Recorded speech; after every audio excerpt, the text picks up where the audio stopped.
துன்மார்க்கங்க, அக்கிரமக்காரங்க. நான் சொல்லுவேங்க, இதே ஆவடியில் துன்மார்க்க கத்துக்கிட்டேன், இதே ஆவடியில் துன்மார்க்க நான் வாழ்ந்தேன். ஆண்டவர் ரட்சித்து அதே ஆவடிக்கு என் பழைய ஃப்ரெண்டு மத்தியில் கொண்டாரு. வேற எங்கேயும் ஆண்டு கொண்டு போகல. நீ அங்கேதான் சாட்சியா இருக்கணும். இங்கேதாங்க துன்மார்க்க நான் வாழ்ந்தேன். இன்றைக்கு என்ன பார்க்காதீங்க. நான் வாலிபனா இருக்கும்போது தான் வந்தேன். எங்க வாலிபத்தில் துன்மார்க்கத்தை நான் வாழ்ந்தேனோ அதே ஆவடிக்கு வந்தேன். என் ஃப்ரெண்டு மத்தியில் ஒருத்தன் கூட என்னடான்னு கேட்க தைரியம் வரல. ஒருத்தனுக்கும் இன்றைக்கு இருக்கிறான்.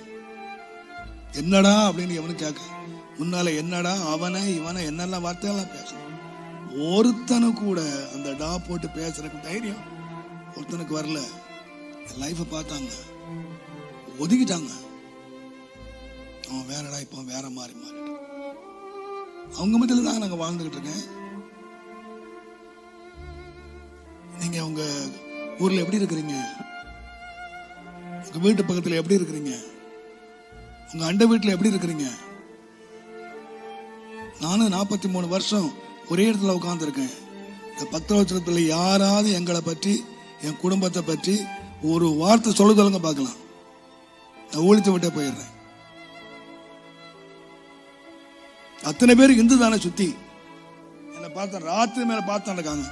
ஒருத்தரை சொல்லுங்க, பாஸ்டர் இந்த மாதிரி ஆயக்கத்தனம் பண்றாரு, வீட்டு சண்டை போட்டு கிடக்குறாங்க, வீட்டுல கூச்சல் கிடக்குறாங்க. ஒருத்தரை சொல்லுங்க. அன்றைக்கு ஜிப்பாக்கள் சிக்கல் வச்சுட்டு நான் போயிடுறேன். வாழ்ற இடத்துல சாட்சியா வாழுங்க.